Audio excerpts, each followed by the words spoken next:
Hello student, arithmetic progression part 8। पिछली part में आपने कुछ क्वेश्चंस सीखे थे। हम आपको ये थोड़ा सा बता दें कि जो हम अर्थमेटिक प्रोग्रेशन पढ़ा रहे हैं वो 10th से रिलेट करके पढ़ा रहे हैं। अगर 10th के बच्चे भी इसे देखना चाहें, ये अर्थमेटिक प्रोग्रेशन 10th के बच्चों के लिए भी यही है, जिससे आपको, यदि आपने 10th में ना पढ़ा हो तो आपको ही फायदा हो जाए, और जो नए बच्चे हैं 10th में आए हैं वो भी इस अर्थमेटिक प्रोग्रेशन को पढ़ सकें। ठीक, इससे आगे ज़्यादा बात ना करते हुए अपने क्वेश्चन पे आए, क्योंकि बहुत ज़्यादा कंटेंट देना पड़ रहा है 10th के लिए प्लस 11th के लिए। आगे ये क्वेश्चन देखिए, एक which term of the AP 5, 15, 25 will be 130 more than its 31st term? उसने ये कहा which term of this AP, इस AP का कौन सा टर्म, इस AP का कौन सा टर्म 130 मोर होगा than its 31st term? Which term of the AP, this AP, which term of this AP, इस AP का कौन सा टर्म will be 130 more, 130 अधिक होगा then its 31st term, इसके 31st टर्म से 130 मोर होगा। हम मान लिया हमने let nth term of the given AP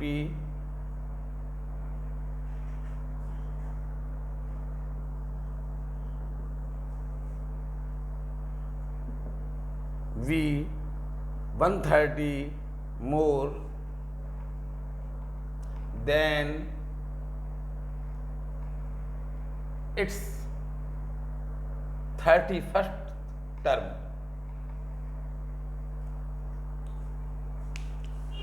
Which term of this AP, question क्या था, which term of this AP will be 130 more?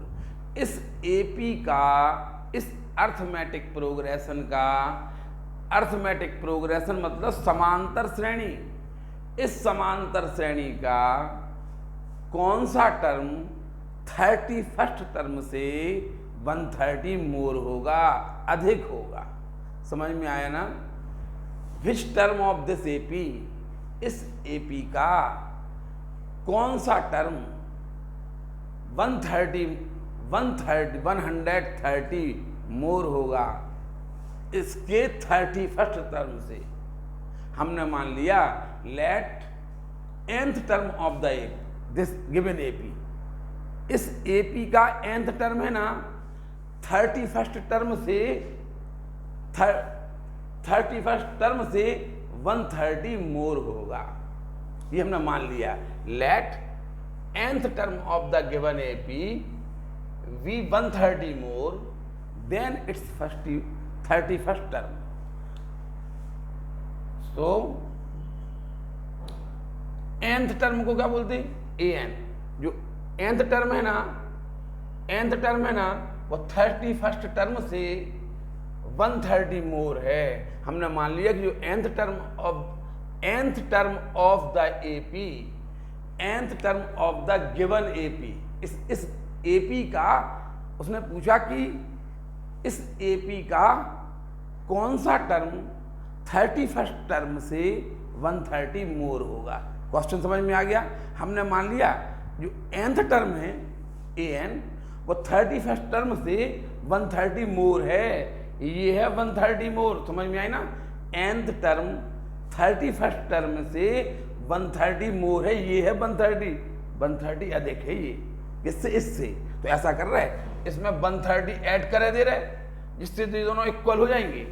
ये 130 मोर था ना, तो हमने इसमें 31st टर्म से nth टर्म 31st टर्म से 130 मोर था, तो हमने 31st टर्म में 130 ऐड कर दिया तो ये इक्वल हो गए कि नहीं हो गए।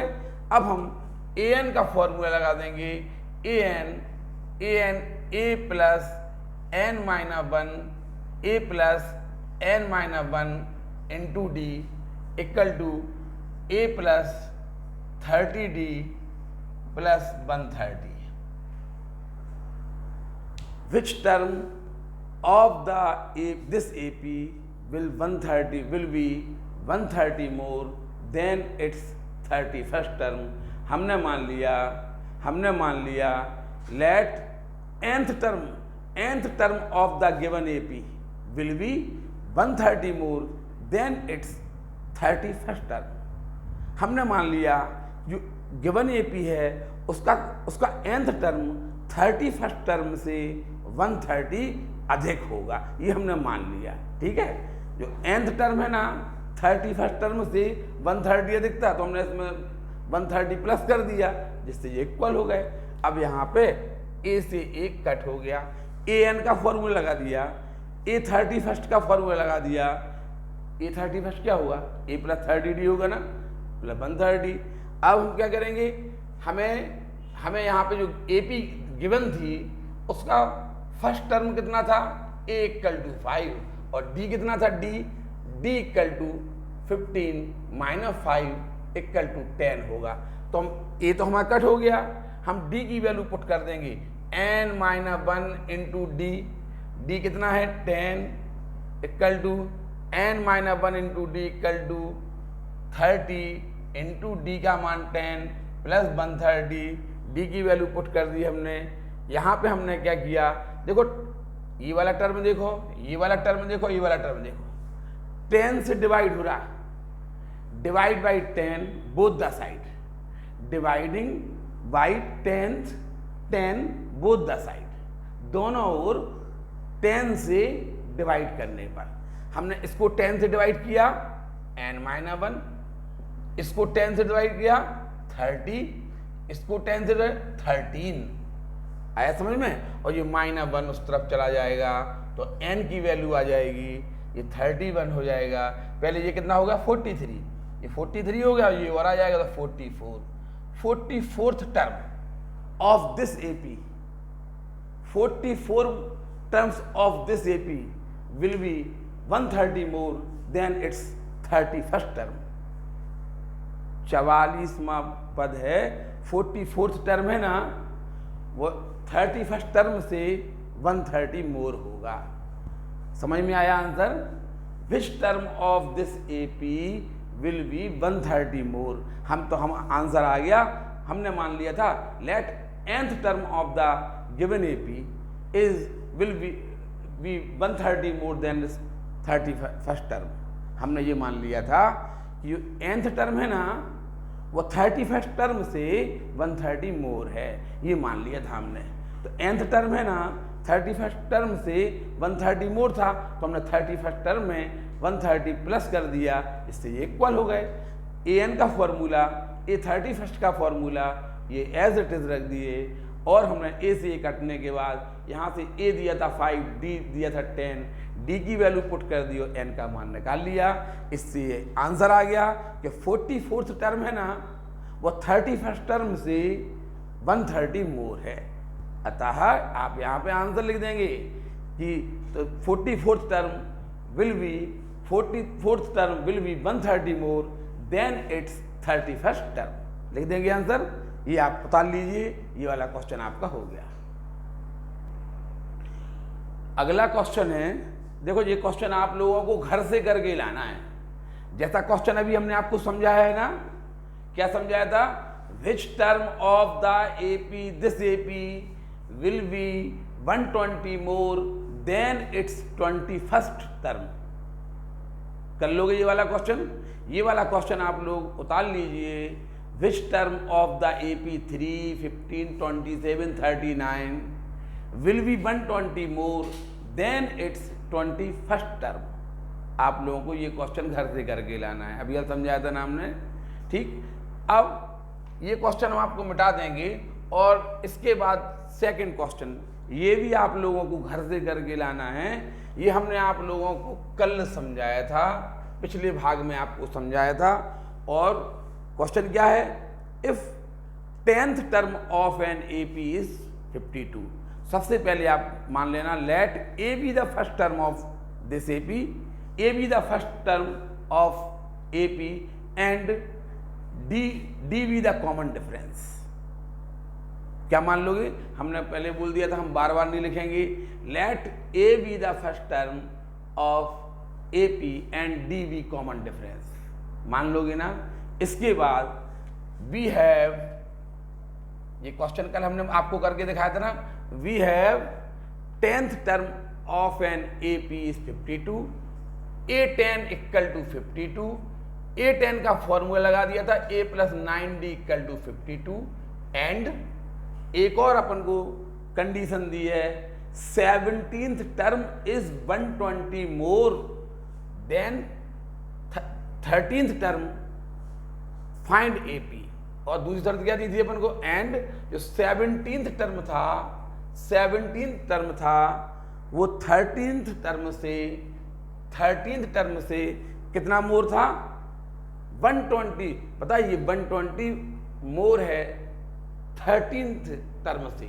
17th टर्म है ना, 13th टर्म से 120 अधिक है, ये है 120 अधिक। तो इक्वल करने के लिए इसमें हमने 120 प्लस कर दिया, इक्वल हो गया। इससे आपको a plus 16d, a plus 12d plus 120, a से a कट गया, आपको 4d इक्वल टू, इससे मिल गया होगा आपको 4d बचा ना, जिस तरह आगे 4d इक्वल टू 120, और इससे आपको d की वैल्यू मिल गई होगी 30। d की वैल्यू आप यहाँ पुट कर देंगे तो आ जाएगा a, आ जाएगा कि नहीं। उसने कहा फाइंड एपी, एपी आपको फाइंड करना है। तो हमने ये भी बताया था कि a plus D, a plus 2d dot dot, इसमें आप a और d की वैल्यू पुट कर देंगे तो आपको AP प्राप्त हो जाएगी। बोला था ना। आप क्या करेंगे, उसने क्वेश्चन था 10th term of an AP is 52, 10th term 52 दिया था, and 17th term is 120 more than its 13th term. जो 17th टर्म था ना वो 13th टर्म से 120 मोर था। जो 17th टर्म है ना वो 13th टर्म से 120 मोर था। तो हमने इसमें 120 ऐड कर दिया तो वो 17th टर्म के इक्वल हो जाएगा। हमने 17th टर्म का फॉर्मूला लगा दिया, 13th टर्म का फॉर्मूला लगा दिया, और a से एक कट हो गया, इससे d की वैल्यू आ जाएगी। d की वैल्यू आप यहाँ पुट कर देना तो a की वैल्यू आ जाएगी, a और d की वैल्यू आप यहाँ रख देना तो AP आ जाएगी। कर लोगे। तो ये क्वेश्चन भी आपको घर से करके लाना है, ठीक है। अब अगला क्वेश्चन देखिए, अगला क्वेश्चन है, ये हम करके दिखाएंगे आपको। क्वेश्चन है the sum of the 5th and 9th term of an AP is 72। Question क्या है, क्वेश्चन है the sum of 5th and 9th term of an AP, 5th term and 9th term का सम 72 है।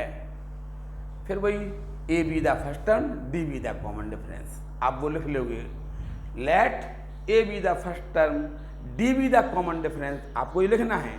अब हम लिखेंगे it is given, it is given that, क्या दिया है अपन को, 5th term plus 9th term का सम 72 है। Sum of 5th and 9th term of an AP is 72।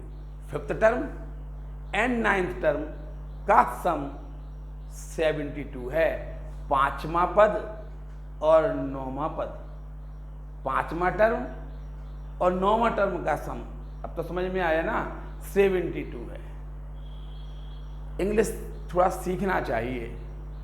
अभी आप लोग मैसेज भेजा था कि थोड़ा सा इंग्लिश में ना बोलें, आगे क्या करोगे, थोड़ा बहुत सीखो, लोकल स्तर पे सिखा रहे हैं आपको, थोड़ा सा सीखो, आगे आपको बहुत ज़रूरत पड़ेगी।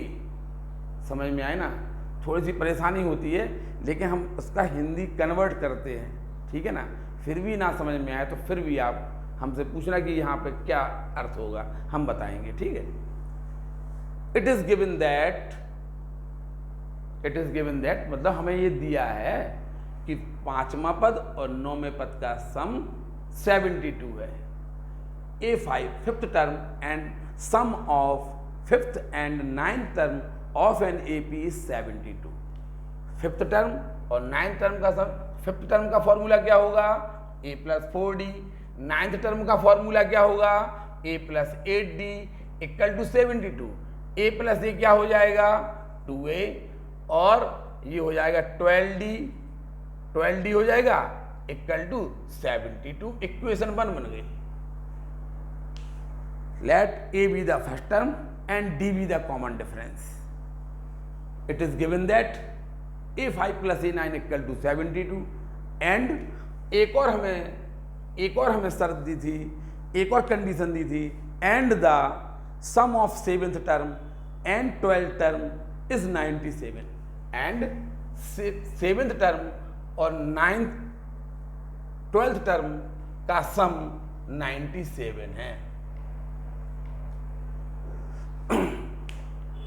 आपको लग रहा होगा हमने 2 से डिवाइड नहीं किया, हाँ पता था, क्योंकि इस जो ये वाली इक्वेशन आ रही ना, इसमें 2 से डिवाइड नहीं होने वाला, यहाँ पर 97 है ना, इसलिए अभी हम 2 से डिवाइड कर देते, बाद में आप क्या करवाते, A के कोफिशिएंट इक्वल करवाने के लिए 2 से मल्टीप्लाई करवाते। थोड़ा दिमाग, यही तो सेंस में रहना है अपने, ये नहीं कि हम एकदम से सवाल करते हुए चले जा रहे। हमने तुरंत अगली कंडीशन पढ़ी और उसमें 97 देख लिया और हम समझ गए कि इसमें, तो हमने तुरंत इसको रोक दिया। ये भी आपको कला सीखनी पड़ेगी। हम ये नहीं कि क्वेश्चन का आगे का देख ही नहीं रहे, याद नहीं करना ये चीज़ें। क्या है, A7 + A12 = 97। A7 का फॉर्मूला होता है A + 6D, A12 का A + 11D = 97, ये हो जाएगा 2A, ये हो जाएगा 17D = 97। इक्वेशन 2 देखो, A के कोफिशिएंट हमें इक्वल मिल गए। अगर हम 2 से डिवाइड कर देते तो A के कोफिशिएंट इक्वल करने के लिए हमें 2 से मल्टीप्लाई करना पड़ता ना, एक लाइन बढ़ती कि नहीं बढ़ती। थोड़ा सा केवल एक थोड़ी सी निगाह मारना है और आगे बढ़ जाना है। Fifth term, sum of fifth term and 9th term of an AP is 72।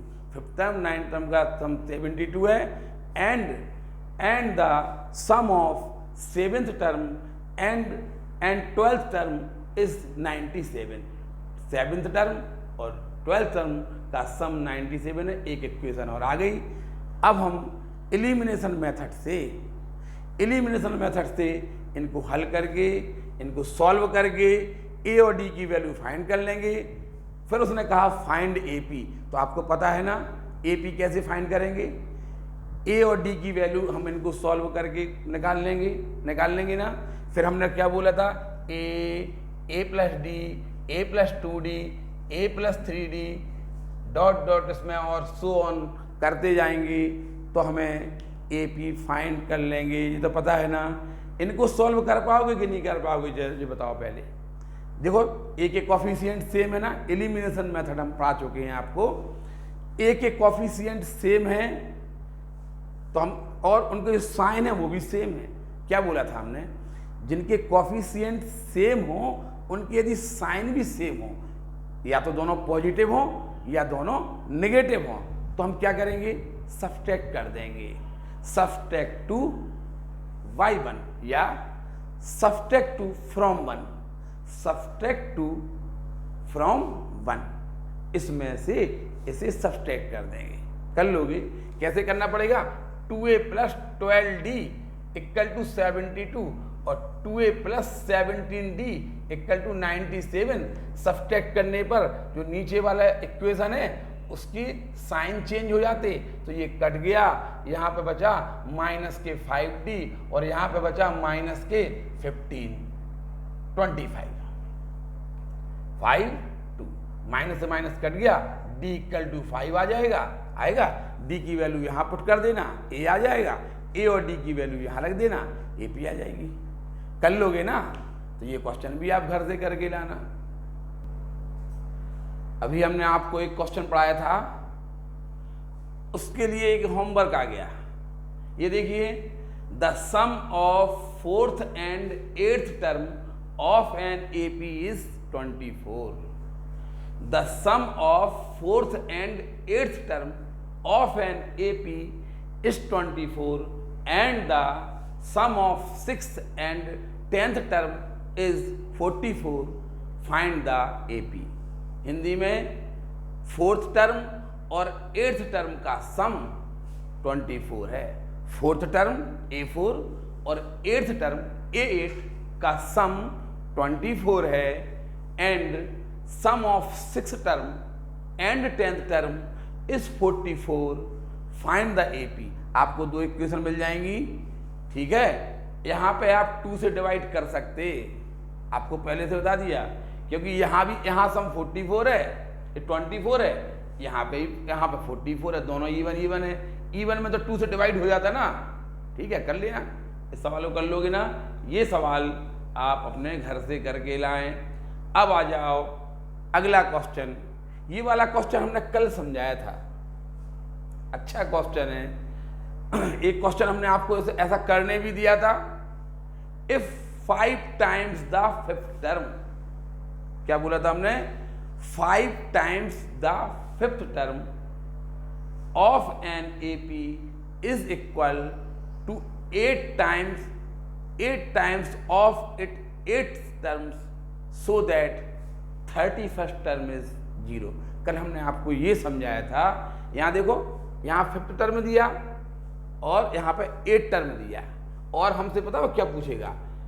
यहाँ 5th टर्म दिया, यहाँ 8th टर्म दिया, और वो हमसे पूछेगा 30th टर्म, 13th टर्म पूछ रहा है, वो 13th टर्म पूछ रहा है। 5 + 8 = 13 होता ना, ध्यान रखना। वो देगा अपन को 5 times of 5th term, 5 times of 5th term is equal to 8 times of its 8th term. 5 times of 5th term is equal to 8 times of 8th term, ये आपको गिवन है। Then find 13th term. 13th term 0 ही निकलेगा, हमें cost 0 ही निकलेगा, ये हम आपको समझा चुके हैं, ठीक है। ये भी आपको घर से करके लाना है, कर लोगे ना। ऐसे हम एक क्वेश्चन और बता देंगे, क्या? If n times of the n terms, क्या बोला हमने? If n times of the n terms is equal to n + 1 times to its n + 1 term so that the 2n + 1 term is 0। ऐसा क्वेश्चन बना देंगे हम। यहाँ पे हमने हमने क्वेश्चन कैसे बनाते हैं? यहाँ 5th टर्म है और यहाँ पे 8th टर्म है, तो वो हमसे 30th टर्म पूछेगा तो वो 0 ही आएगा। 5 times of 5th term is equal to 8 times of 8th term, तो 5a + 4d = 8a + 7d लगा देंगे। अब क्या होगा? 5a + 20d = 8a + 56d। अब क्या होगा?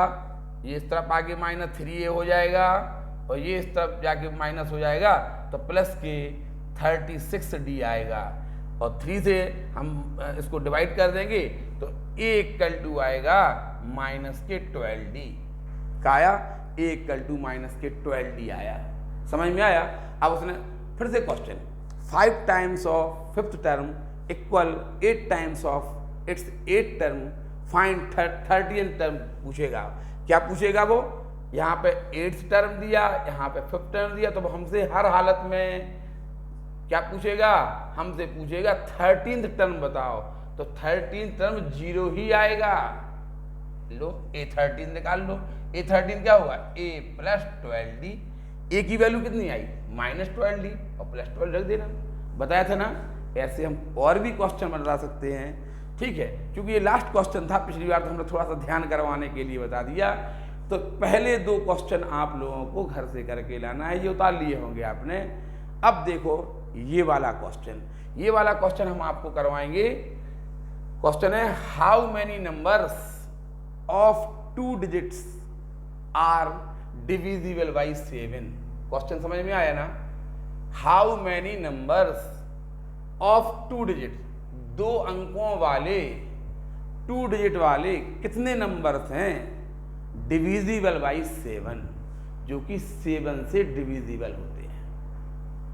क्वेश्चन समझ में आया ना? How many numbers of 2 digits are divisible by 7।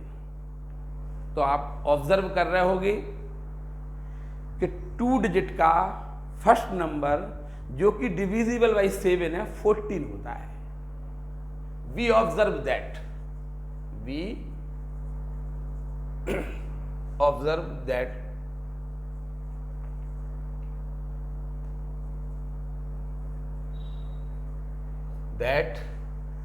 the first 2 digit number 14 is the first 2 digit number divisible by 7।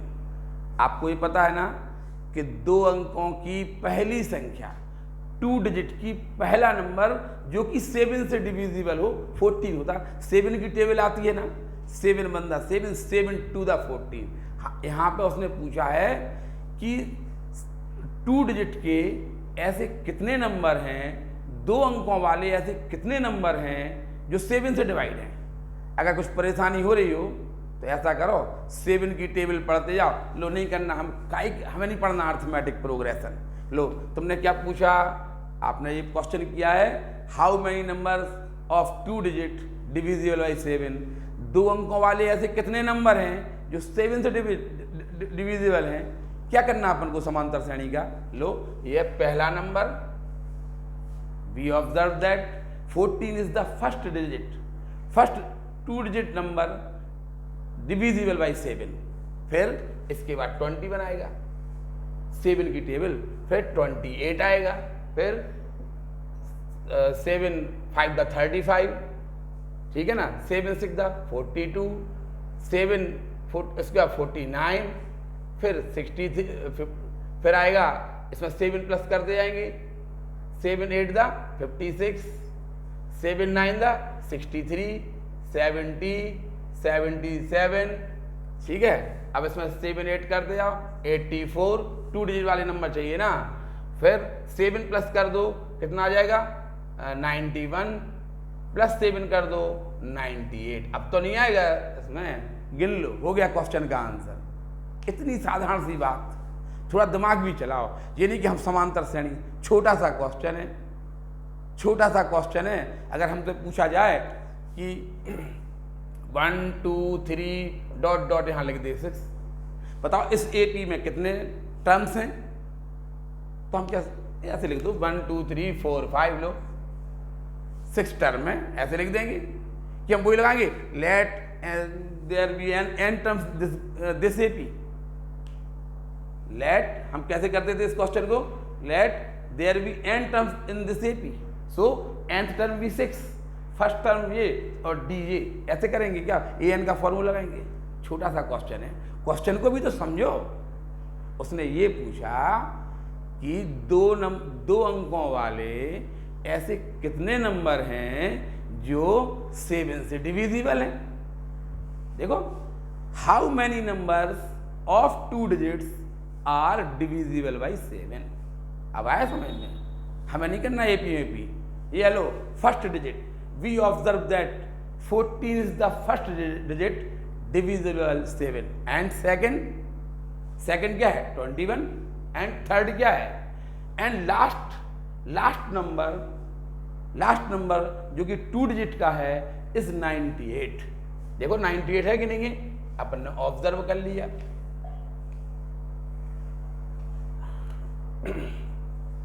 98 question अपन लिखेंगे we observe that 14 is the first 2 digit number थोड़ा सा लिख देंगे ना, number 14 is the first two digit number divisible by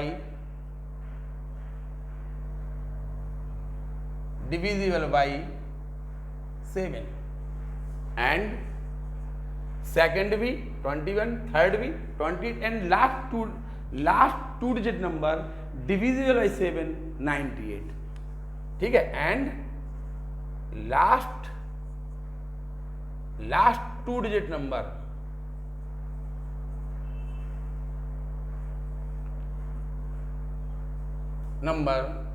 divisible by 7 is 98. लिख लोगे ना, and last two digit number divisible by 7 is 98. We observe that 14 is the first term, 14 is the first two digit number divisible by 7, and last two digit number divisible by 7 is 90. ये आपने observe किया कि नहीं किया? अगर आपको जैसे मान लो कभी कभी आपको नहीं समझ में आ रहा कि 98 है, तो अपन लोग क्या करेंगे, 99 में जो लार्जेस्ट टू डिजिट नंबर है, उसमें हम क्या करते, 99 में हम 7 से डिवाइड कर देते, तो 98 यहाँ 1 आता, रिमेनिंग यहाँ पे 1 आता, ठीक है ना। तो हम क्या करते, 99 में से 1 माइनस कर दो, 99 में से 1 माइनस कर दो तो 98। ये पता चल जाता कि last two digit number divisible by 7 क्या होगा। जैसे अगर मान लो हमसे कोई पूछे कि last two digit number divisible by 6, last two digit number divisible by 6 करना है, तो हम पता क्या करेंगे, 6 से 99 को डिवाइड कर देंगे, 96 बार कट जाएगा। बताओ यहाँ पे जो भी कोसेंट आया है, कोसेंट से मतलब नहीं है, हम तो रिमाइंडर से मतलब है। रिमाइंडर कितना आया, 3। देखो क्या करेंगे, 99 में से 3 माइनस कर देंगे तो 96 आ रहा ना। तो last two digit number divisible by 6 96 होगा। नहीं आया समझ में? अगर मान लो हमसे कोई पूछे कि last two digit number divisible by 8 find करो, तो हम 8 से 99, अब बोलोगे 99 को क्या दे रहे, अब टू डिजिट मान लो, चलो 100 से दे दो, 100 में दे दो। चलो हम 99 फिक्स नहीं कर दिया, क्योंकि यहाँ टू डिजिट वाली बात चल रही है, तो हमने जो लार्जेस्ट टू डिजिट नंबर है 99, उसको 8 से डिवाइड करेंगे। तुम बोलोगे कि नहीं हम तो 100 से करेंगे, ठीक है 100 से कर दो, कोई फर्क नहीं पड़ना है। सबको पता largest two digit number divisible by 8 96 होता है, ये तो पता है कि नहीं। अगर आप 99 को 8 से डिवाइड करेंगे तो आएगा जितना भी कोसेंट है मतलब नहीं है, यहाँ पर 96 आएगा, तो यहाँ कितना बचेगा, यहाँ बचेगा 3 बचेगा। बताओ आप क्या करेंगे, 99 माइनस 3, हम जो रिमाइंडर है उसको इसमें से अपन लोग माइनस कर देंगे, तो लास्ट टू डिजिट नंबर आ जाएगा जो कि डिविजिबल बाई, अगर मान लो आप 100 को डिवाइड करते तो कोई परेशानी नहीं है। कोई 99 जरूरी है क्या? हम तो ये बताना चाह रहे हैं आपको कि last two digit number divisible by 8 कैसे फाइंड करें। क्या करना, 100 को 8 से डिवाइड कर देना, तो कोसेंट जितना भी हो, ठीक है, डिवाइजर 8 है, डिविडेंड 100 है, इसको डिवाइड किया 96 आया, रिमाइंडर 4 आया, 100 में से 4 माइनस करो, कितना आ रहा। क्योंकि ये छोटी छोटी अभी आपको लग रहा होगा कि छोटी छोटी बातें समझा रहे हैं। अगर हमने आपसे बोल दिया कि 50 और 500 के बीच, क्वेश्चन क्या दिया हमने, 50 और 500 के बीच ऐसे कितने नंबर हैं जो डिविजिबल बाई 9 है। चलो 9 बोल दिया। क्या क्वेश्चन दिया हमने, 50 और 500 के बीच ऐसे कितने नंबर हैं जो डिविजिबल बाई 9 हैं। बताओ। तो अपन लोग बोलेंगे कि 50 और 500 के बीच पूछा उसने, तो सबसे पहला नंबर पता है 9 कहा ना, 9, तो 9 या 7 जो भी कर लो उससे कोई, हम तो समझा रहे हैं 9 कर लिया, तो 9 की टेबल पढ़ेंगे अपन लोग। 9 5 द 45 और 9 6 the 54।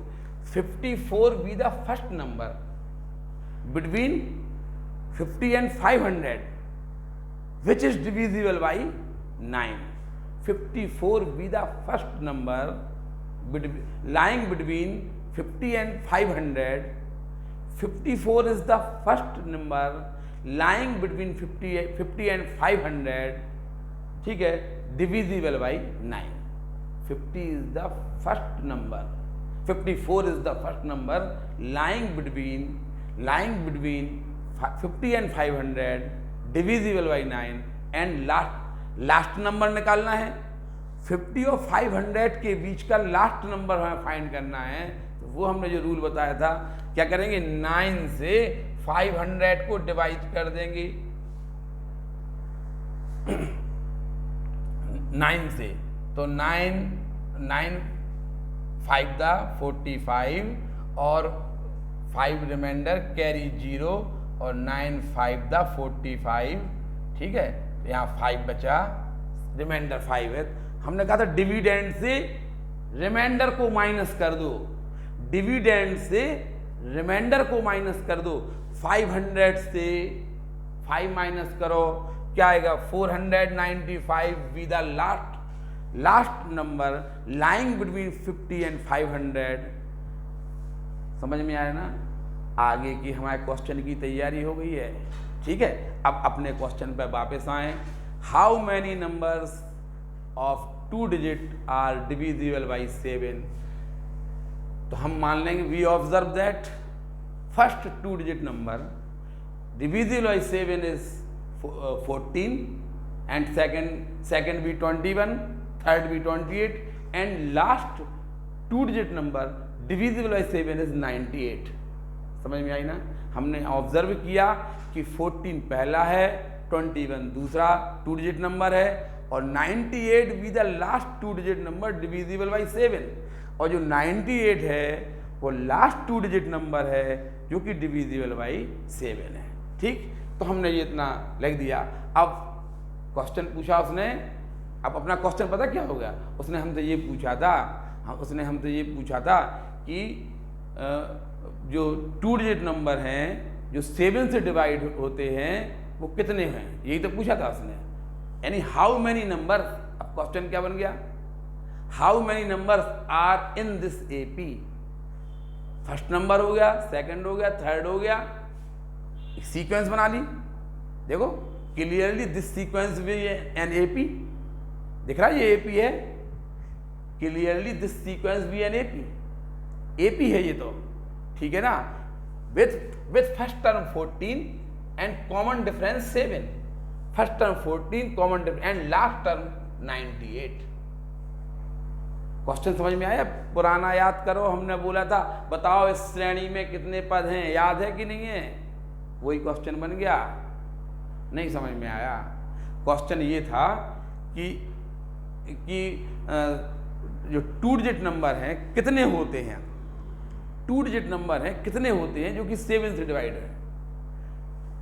How many numbers of 2 digits are divisible by 7? तो हमने ऑब्जर्व किया था 14 is the first digit divisible by 7, ठीक। 14 is the first 2 digit number and last 2 digit number is 98 divisible by 7। तो हमने ऑब्जर्व किया सेकंड ये, थर्ड ये, लास्ट ये है।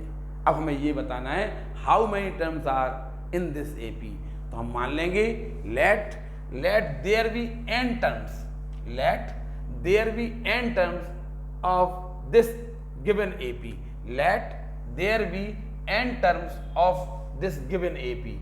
तो जो लास्ट टर्म होगा वो nth टर्म कहलाएगा, याद है कि नहीं है? an कहलाएगा, याद है ना? अब आप a दिया, d दिया, an का फॉर्मूला लगा के आप निकाल लेंगे ना?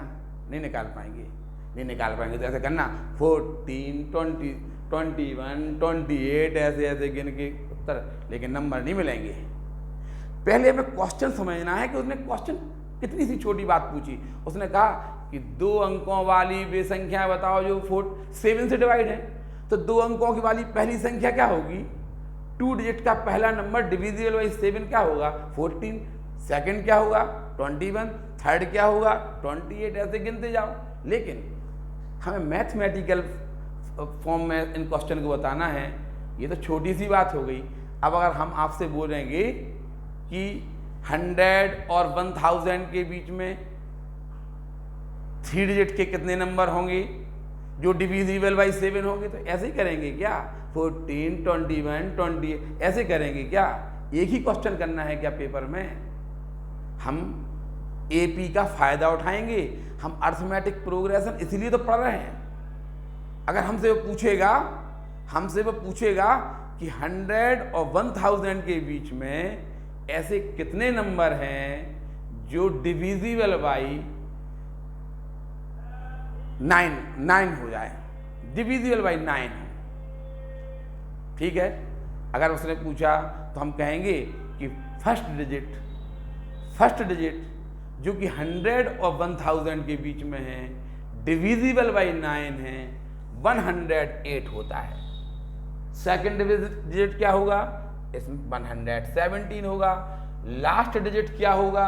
सबको पता 999 होगा, ठीक। अब हम कुछ नहीं करेंगे। उसने ये पूछा था how many numbers are there lie between 100 and 1000 divisible by 9। Question समझ में आया ना? How many numbers lying between 100 and 1000 divisible by 9। 100 और 1000 के बीच में ऐसे कितने नंबर हैं जो डिविजिबल बाई 9 हैं? समझ में आए ना? तो हम क्या करेंगे? फर्स्ट नंबर जो 100 और 1000 के बीच में है, first number lying between 100 and 1000 is 108 and second भी 117 and last number lying between 100 and 1000 is 999 divisible by 9 वाली बात चल रही है। बस अब उसने पूछा, अब ऐसे नहीं करेंगे। हमसे पूछ लिया उसने कि ये तो छोटा सा क्वेश्चन था कि 2 डिजिट के नंबर बताओ, 2 डिजिट वाले नंबर बताओ जो डिविजिबल बाई 7 हो, तो हमने ऐसे गिनने लगे हैं। तो क्या ऐसे हमेशा हो जाएगा क्या? अब गिनोगे क्या? 108 100? हाँ, क्यों नहीं कर सकते? आराम से घर के पूरे परिवार के सदस्यों को बैठा लो और ऐसे उंगलियों पे हाथ रखते जाना। एक की 15 भर जाए तो उसको ऐसे खड़ा कर देना, तुम्हारी 15 जैसे होगी 30 हो गई। अब दूसरे को खड़ा करना तो वो भी 30 वाला खड़ा हो जाएगा। ऐसे ऐसे आपके मान लो 100 है तो 3 लोग आपकी सहायता करने के लिए खड़े होंगे। ऐसे कैसे 15 15 30 ऐसे दूसरा बोलेगा हमारे 30, फिर आप उनको काउंट करोगे। अरे एपी का उपयोग करो ना, समझ में आए ना? हम एपी पढ़ रहे हैं, इसी का तो उपयोग करना है। क्या करेंगे? फर्स्ट टर्म आ गया, सेकंड टर्म आ गया, फर्स्ट टर्म ए आ गया, कॉमन डिफरेंस 9 आ गया, ठीक है। और लास्ट टर्म जो अपन को दिया है वो दे दिया। हम मान लेंगे कि there be n terms of this AP. How many terms in this AP? तो हम मान लेंगे let there be n terms of this AP, this given AP. तो जो लास्ट टर्म होगा वो nth टर्म कहलाएगा। तो आपको an मिल गया, a मिल गया, d मिल गया। अब आप an का फॉर्मूला आगे निकाल देंगे। आया समझ में? नहीं आया ना? ऐसे नहीं गिनना 1 2 3 ऐसे। चलो आगे देखो, क्वेश्चन क्या चल रहा था? How many numbers of 2 digits are divisible by 7? तो हम इसको कैसे करेंगे? वी ऑब्जर्व दैट फर्स्ट 7 है, लास्ट 98 है, और हमने देख लिया कि ये सीक्वेंस है वो एपी है, ये एपी है। एपी का first with first term 14 and common difference D, last term इतना है। हमें ये बताना है कि ये कितने नंबर हैं। वही क्वेश्चन अपन ने पढ़ा था, let there be n terms of this given sequence या AP. Let there be n terms, इस सीक्वेंस में, इस एपी में, इस गिवन एपी में n टर्म्स हैं, ये हमने मान लिया। बताओ तो लास्ट टर्म क्या हो जाएगा? लास्ट टर्म एल क्या हो जाएगा? ए एन हो जाएगा कि नहीं हो जाएगा? nth टर्म कहलाएगा। जब हमने मान लिया कि इस सीक्वेंस में इस एपी में एन टर्म्स हैं, तो जो लास्ट टर्म होगा वो ए एन कहलाएगा ना। ए एन हो गया, ए और डी ये है। ए एन का फॉर्मूला लगा दो, A N equal to A plus N minus 1 into D. A N की वैल्यू 98 है, ए की वैल्यू 14 है, प्लस एन निकालने के लिए आए, इंटू डी 7 है। ठीक है, 7 से पूरा डिवाइड हो रहा। या फिर ऐसा करो, आप तो 14 इसमें से माइनस कर दो, इसमें से 14 माइनस कर देंगे तो 84 आएगा। 84 आएगा और यहाँ बचेगा n माइनस 1 इंटू 7 से इसे डिवाइड करो, 7 1 द 7, 1 रिमेनिंग कैरी 4, 7 2 द 14, n minus 1 equal to 12, n equal to 13। ठीक, 13 टर्म्स आए थे भी, अपन ने गिने थे 13 टर्म। पता 2 डिजिट वाले 13 टर्म होते हैं जो कि डिविजिबल बाई 7 हो। How many numbers of 2 digit are divisible by 7? तो हमने क्या किया, फर्स्ट डिजिट 14 होगा 2 डिजिट का। We observe that first digit divisible by 7 of first 2 digit number divisible by 7 is 14 and last 98, second 21। तो ये अपनी सीक्वेंस बन गई, ए और D with first term A, common difference D और लास्ट टर्म जे। अब उसमें हमें ये फाइंड करना था कि इस एपी में कितने टर्म हैं, how many terms are in this AP. हमने मान लिया लेट देयर बी n